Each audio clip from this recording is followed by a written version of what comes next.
We will get started. Welcome, episode 22 of Jag Blitz. I am your host, Law Boyd, and I'm here with my wonderful co-host, the MC Wale. What's up? We are typically, streamer, show, podcast. It's talking everything and anything Jaguars. It's the off season, so we're gonna mix things up going forward. We're going to do things a bit differently. We will still continue to bring you any up-to-date Jaguars content that's available, but we'll probably, during this offseason, until probably near or closer to the draft, we'll be speaking more to the NFL and around that stuff as a whole.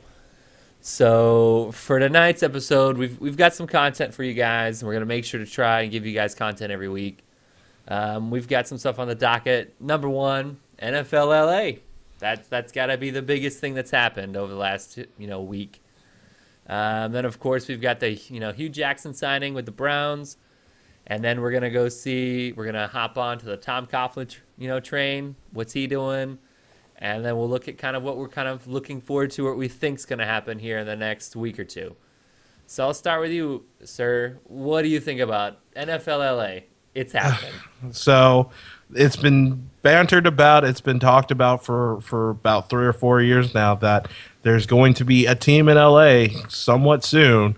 And, it finally happened. They finally got, had the meeting that they needed to have and honestly colluded behind closed doors. But they decided that they're going to go ahead and place a franchise in Los Angeles, which, I mean, makes a lot of sense when you look at it from the NFL standpoint. They want to continue to grow the game, and you obviously want to have teams in some of the, the United States is like some of the biggest markets in the United States.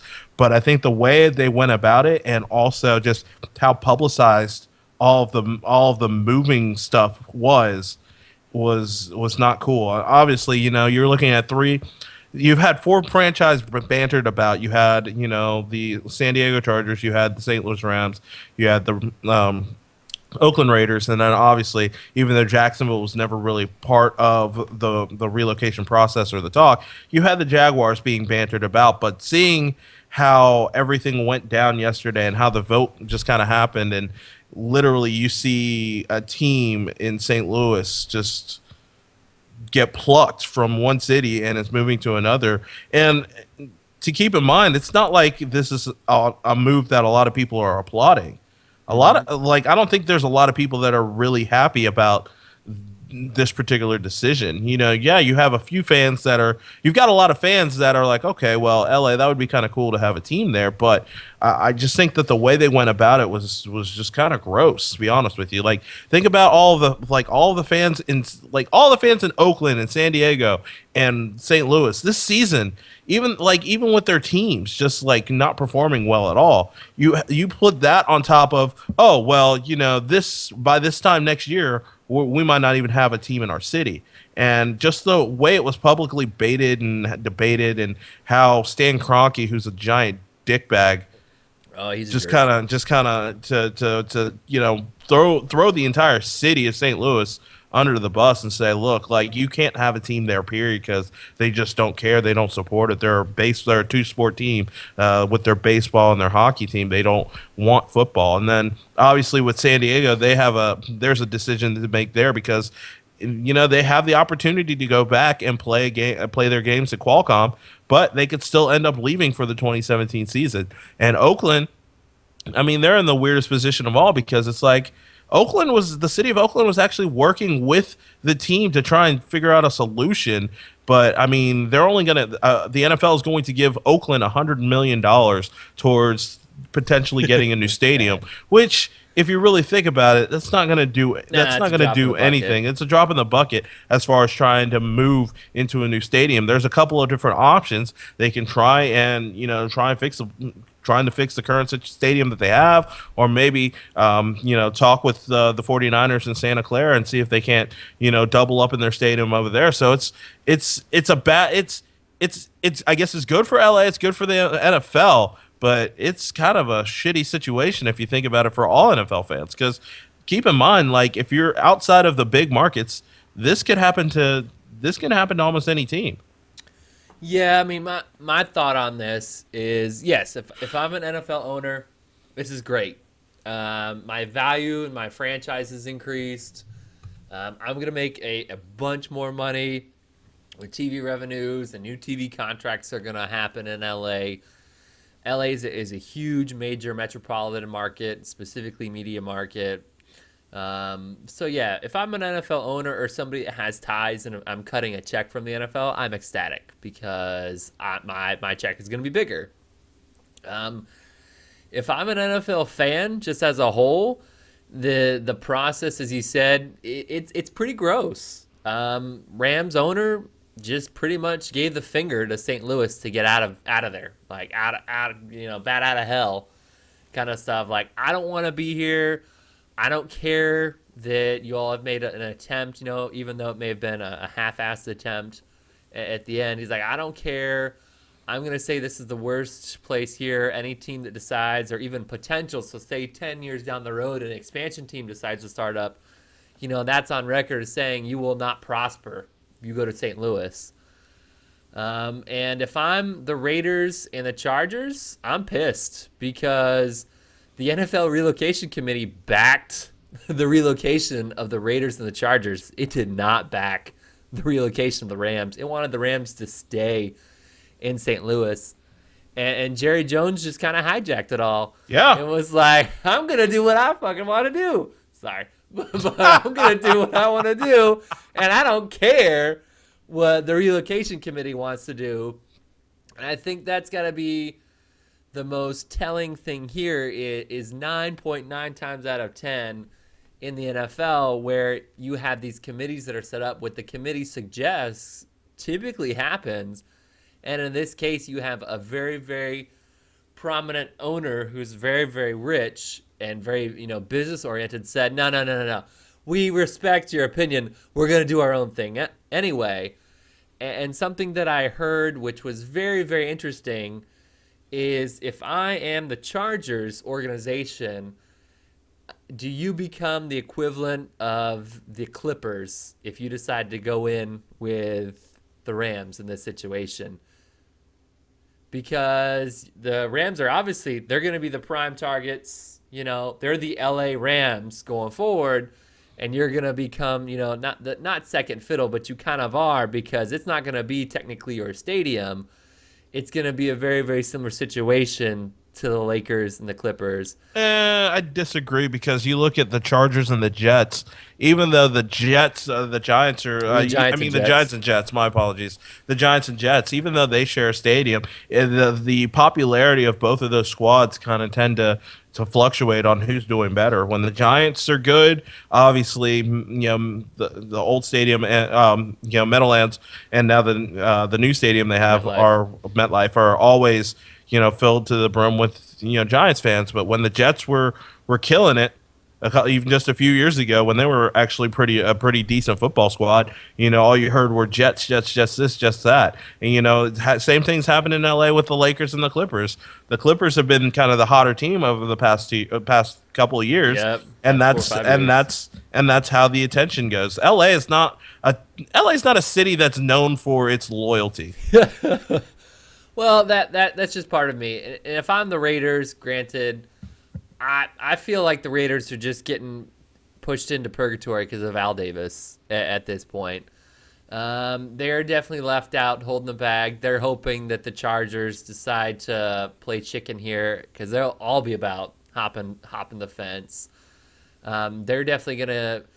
I don't know. Do you move the Raiders to St. Louis? I have no idea. The Raiders aren't going to move though. They're a legacy team. Just I think Oakland, the city of Oakland, has to figure something out. Or they've moved like 4 times though. Right, the but LA Raiders first. But they keep finding the ways back. They moved back to Oakland.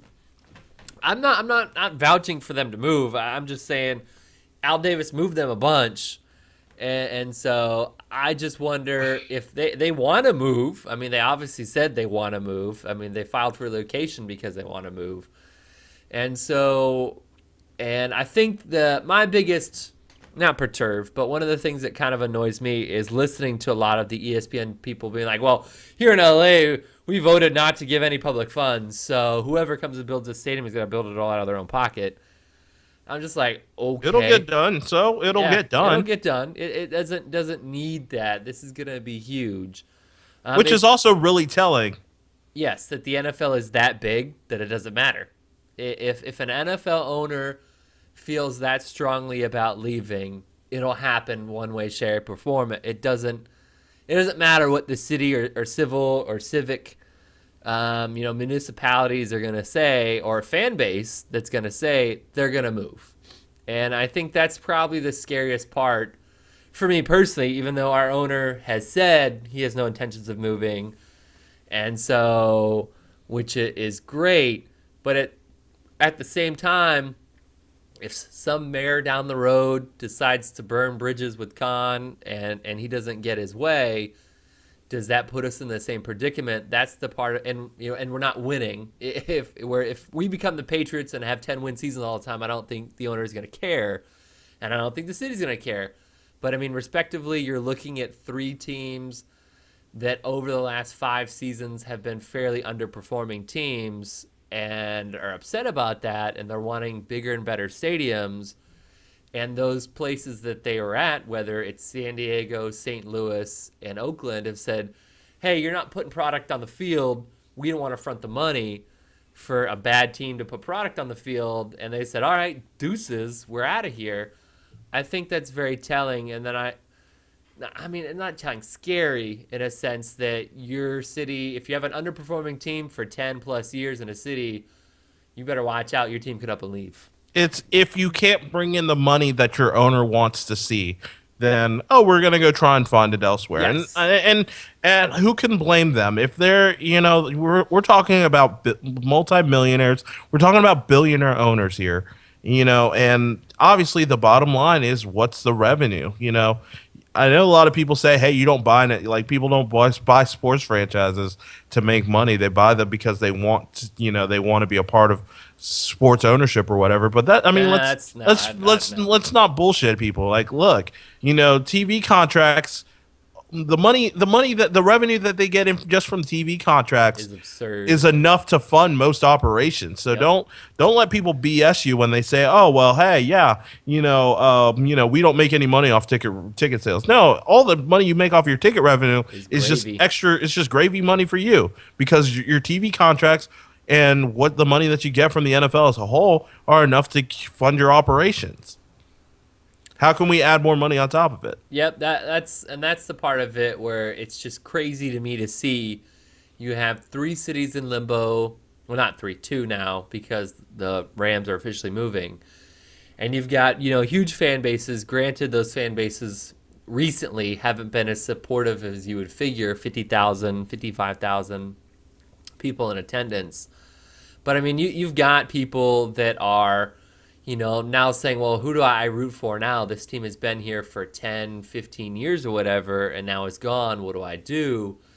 And we'll kind of tie this up before we go to our next thing. What do you think about NFL teams publicly saying, hey, we understand your team is gone, and we understand we were probably part of it because we voted with the owner's vote to probably help your team leave you, but come to our franchise. I'm okay with it. I'm really okay with it. I saw a lot of people. I saw people tweeting yesterday, and even I tweeted a few times. I was like, "Look, if you're looking for a new team because you're fed up with what the Rams did and what Stan Kroenke did to you, and San Diego, St. Louis, if you decide you don't want to be a fan of those teams anymore, we totally get it. Jump aboard on Jaguars Twitter." And I know some fans had tweeted to the Colts, tweeted to the Jags, tweeted to a couple of other teams, and were like, "Hey, would you accept my fandom?"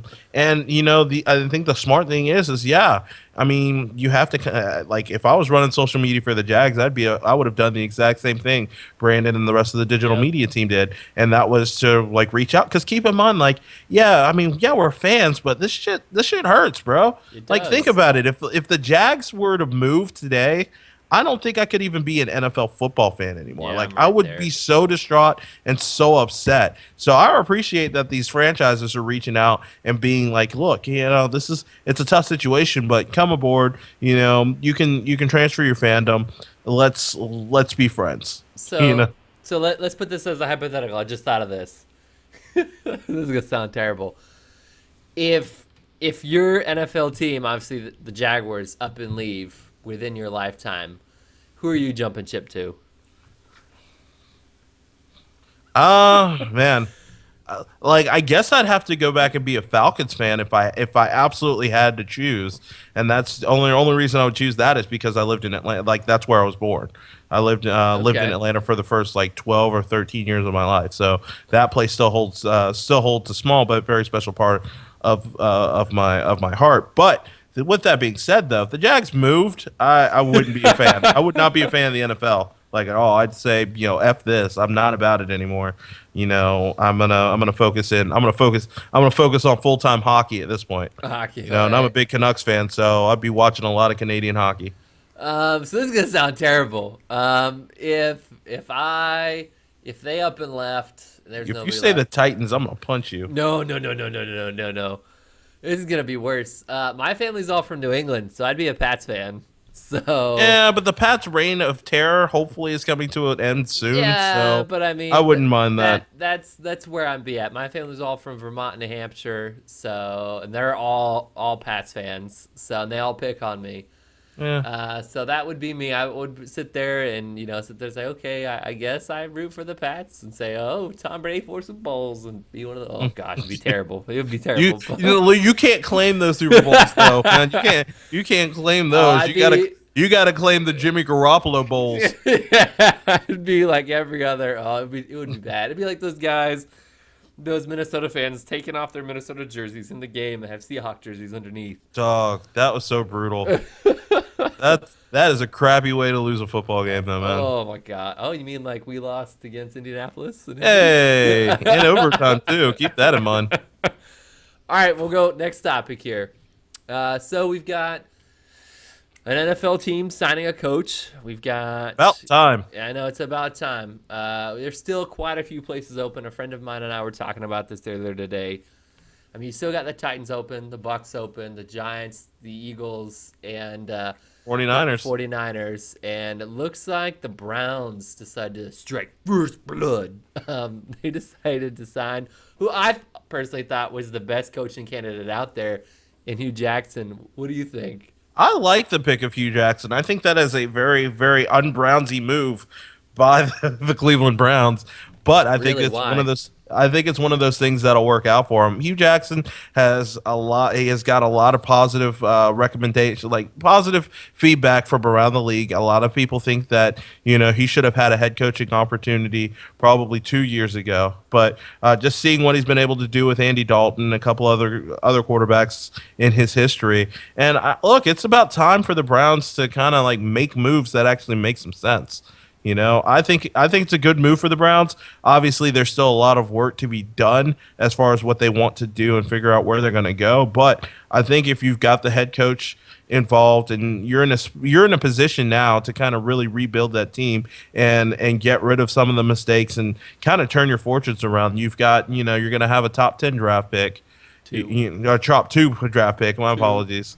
You have a bunch of different opportunities of where you can go. If you want to go with a top flight quarterback, Hugh Jackson obviously has the success with quarterbacks, so you can make it work. And it'll be nice to see them actually be a legitimate contender in the AFC North in the next few years. So for me, as I preface, I thought he was the best coaching candidate available, and time could prove me wrong, which it probably will. But I really, really liked him. I really, really liked what he did in Cincy. I mean, I was freaking super impressed. He went 8-8 in Oakland. I mean, that looks even more impressive now with what talent was there when he was there versus what's there now when Jack Del Rio only went in 6 games.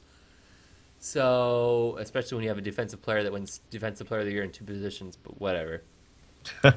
So, I think that, yeah, the Browns picking him up is great. If I'm Hugh Jackson, I don't know if that's the best pick for me.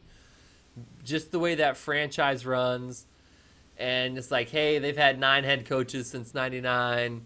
The owner has gone through 2 head coaches already in 3 years. and Rod Jasinski, and now the guy they just Mike Pettit and stuff like that in 2 seasons. And it's like, okay, there's so much instability there. If I've got my agent, there's got to be some ironclad stuff that says, all right, if you let me go, I get paid. Like, I get paid. And, Haslam is not on record as one of the better owners either, Jimmy Haslam. So if I go in, I'm saying I'm doing what Jimmy Johnson did with the Cowboys. You let me do my thing, and I want it in writing that says you let me do me, and you leave me the hell alone. That kind of stuff. That's what I want, because my concern for Hugh is that he'll try to get stuff going, and then you'll have the owner get involved, the GM get involved, and all that sort of stuff. It needs to be that he is given full control, because he kind of wanted that in Oakland anyway. Right. So that would be my thing. That would be my bargaining chip to make my contract, or rather write my own check per se, and say, hey, you give me what I want. Otherwise, there's 6 other places that I can go to. Yeah, but I mean, let's just look at it from a realistic standpoint, though. Outside of the Tampa Bay job, what other jobs are actually really good? Because if you look at the Giants aren't. That's not a good situation you're going into. And Odell. Okay. You got an established quarterback. Eli's terrible. You got an established quarterback. Eli's an absolutely garbage quarterback, though. Absolute garbage. You got 2 rings. Okay, sometimes it's better to be lucky than good. If I'm looking at it, Tampa Bay's my number 1 choice. Right. You got young Jameis, who looks good. Unfortunately, number 2 is the Titans with Mariota, established kind of quarterback that's there that's got promise potential. After that, it's the Eagles. I think the Browns are a little bit of a better situation than the Titans, and obviously, I think if you go Tampa Bay first, you look at the Browns. The Browns actually have a lot of talent dispersed throughout that roster. Offensively, they've got some. They have, other than their offensive line, they don't have anybody. They don't. Okay, so go grab some free agents, draft your quarterback, you gotta convince and let's Mac roll. to stay, and you got to convince Thomas to stay, and you're gonna get rid of Johnny Football. That's happening. That's happening. Go get Colin Kaepernick. He's available. Yeah. Go get RG3. He's available. That too. If you can pull that off, great. I would take Kaepernick. I wouldn't go after. I'd go totally Kaepernick. I still would take RG3 personally over Kaepernick. That's just really. Me. Mm-hmm. The only thing that bothers me about Kaepernick is legs. Not Kaepernick. RG3's legs. I think RG3's got a way better arm.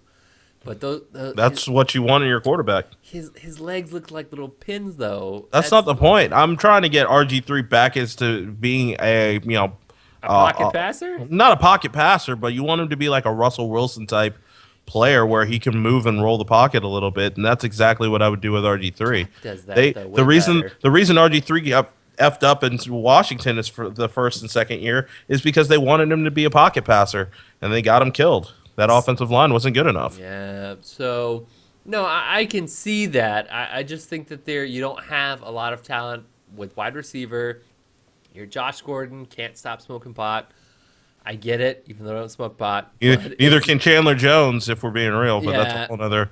I mean, there's certain things that you got to do, so you don't really have.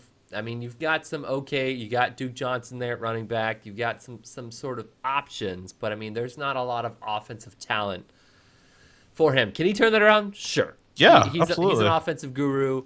He's proven it time and time again. He could do it. I just don't know. Do you think a lot of people are saying he's gonna go after that kid from his Memphis for quarterback? Paxton Lynch. Yeah, possibly. At 2? I wouldn't look. If you need a quarterback, you go get a quarterback. I'm not gonna play this at 2 kind of stuff now, man. If you need a quarterback, go get him. All right, I'm fair that I said my major concern for him is front office and ownership. And please, for the love of God, get it all in writing that you get. As I said, this to me, I think this has the potential to be that Jimmy Johnson with the Cowboys kind of stuff. You've got a diehard fan base that wants to believe in something. Leverage that to your advantage and get a super ironclad contract. And anytime Jimmy has them, be like, oh, no, it's right here. It's in writing. You're not allowed to talk. Leave me alone. No, this is me time. So that's what I hope. All right, let's go. There's been something, and we talked about this last week. Tom Coughlin has been asked for interviews around the league. So we've got the good old Eagles, same division, and then the 49ers. Do you think Tom actually entertains these, or is he just being courteous and saying, okay, I'll go for an interview, but if you offer me, I'm like, nah, I'm good. From what I've heard that Tom still wants to coach, but I think it'd be in his best interest to just kind of take a listen to what they're offer, like some of these offers, see if they, if there's something that you're gonna be able to really come in and do something with them quick, and and then possibly decide. But look, I mean, outside the Eagles are going to be a 2-year project Yep, at the least, and 49ers are then more than that. the 49ers are a 3 or 4-year project depending on how you go about that. I think Tom should just hang it up. Look, you're going to be a Hall of Fame coach. You've got 3 Super Bowls on your roster. You won 2 with the Giants. Well, you won all 3 with the Giants, 2 as an actual coach. So, ride it out into the sunset and don't tarnish what's going to be looked at right now as a very, very, very excellent coaching career. If he goes to Philly and bombs out in Philly, then that only just tarnishes his legacy, and sometimes it's not worth it. So part of me wonders what if here. So what if he goes to the 49ers and makes Blaine Gabbert the guy?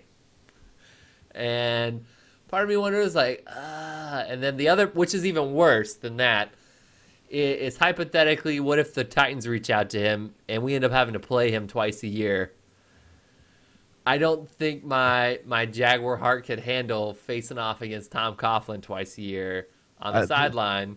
I'm not too concerned. So, I believe as John Osher likes to post when he was talking about Tebow, I wouldn't worry too much about that. I wouldn't worry about that.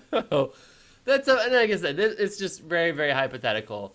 Do I think he could be good for a team that's on, could he go down to Tampa and a team that's more put together? Sure. I don't know where he's at.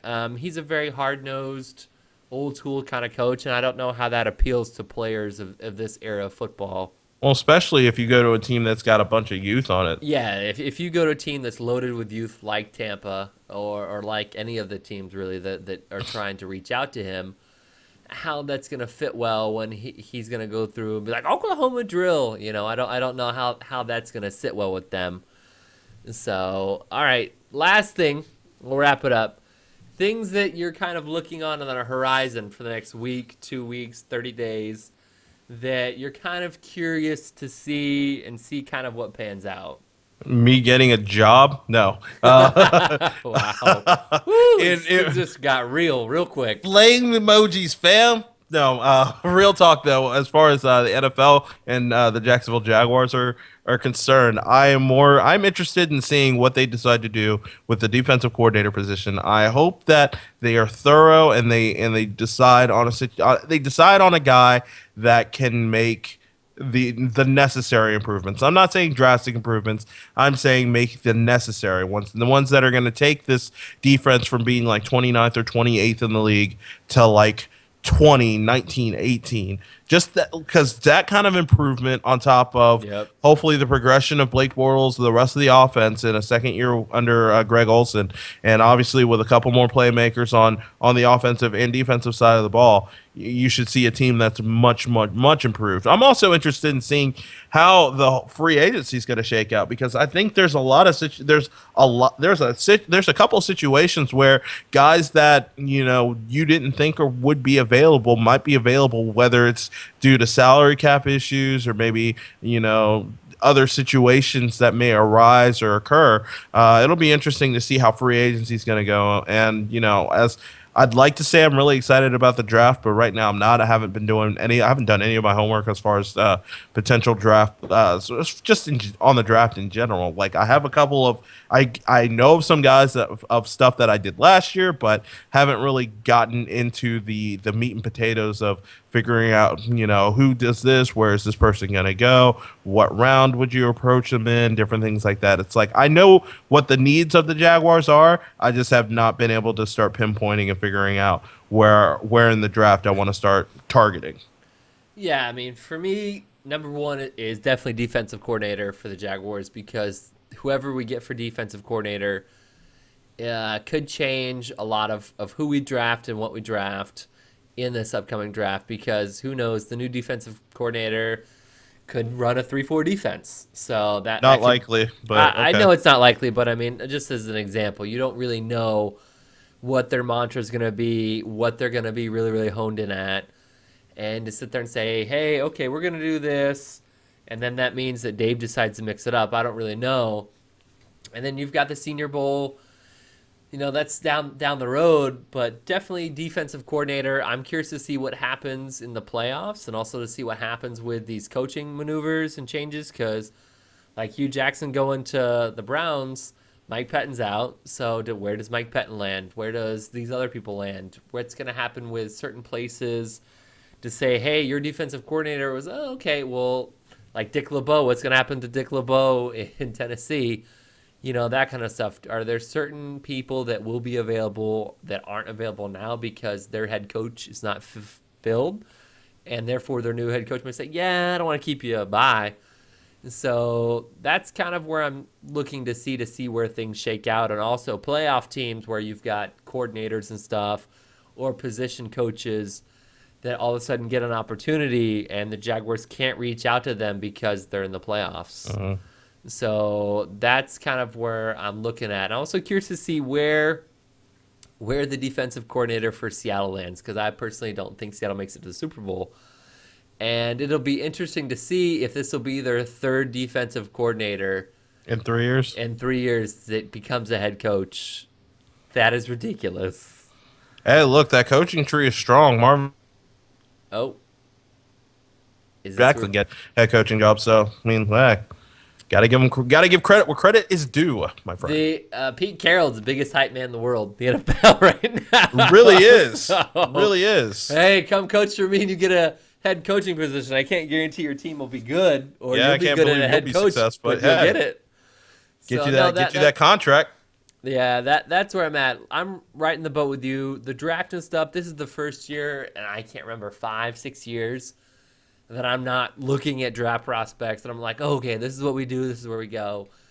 Because we've got, at this point in time, it looks like we've got a franchise quarterback, and that's usually the thing I was always looking at. I'm more concerned about the coaching to see who we get, and then also looking at scheme and stuff, and also being healthy. That rather than saying, oh, we need this super impact player right now because we're rolling out Blaine Gabbert or Chad Henne or David Garrard or whatever, Luke McCown, whoever we had at the time as a stopgap. We're not. This is the first time, and I can't remember, 2007 probably, that I can't remember that we're not like, who's out there? How are they going to do? Yeah, we have somebody where I'm like, okay, yeah, they threw for 4,000 yards Right. and 35 touchdowns. We good. We good. I don't have. There's no question mark for me on offense. I know what our offense is going into next year. I'm not good enough. I'm confident enough to think that Blake's not going to throw as many yards as he did this year and this many touchdowns because I'm sure they'll be more balanced with the running game next year. But it's one of those things where it's very refreshing to not sit there and be like, why shouldn't we not draft offensive line? Why shouldn't we not draft defensive line? Why shouldn't we not draft this? We need to go after quarterback. I haven't looked at quarterback. Like, I don't even know this kid from Memphis. I don't care. I got Blake Bortles. So, it's great. Well, yeah, that's it. Anything else you got, sir? I'm gonna go play the Powerball in the off chances that I end up winning this thing. That way we can take the show and make it real. Thought you had to have a ticket by 10 o'clock yesterday. That can't be right. It's usually by 10 o'clock of the 10 o'clock of the day they draw. You're probably fair. I got my one ticket, so my wife, who is a wonderful, what's it called, engineer major, told me like the difference between one ticket and 10 or 15 tickets. For you to increase your winning percentages by like 1% is astronomical, and how many you got to buy. So I was like, all right, So just one. you guilty me enough. One is good enough. One is good enough. But anyway, all right, sir, I appreciate it. No problem. Thanks for watching, guys. We'll see you all next week with more content.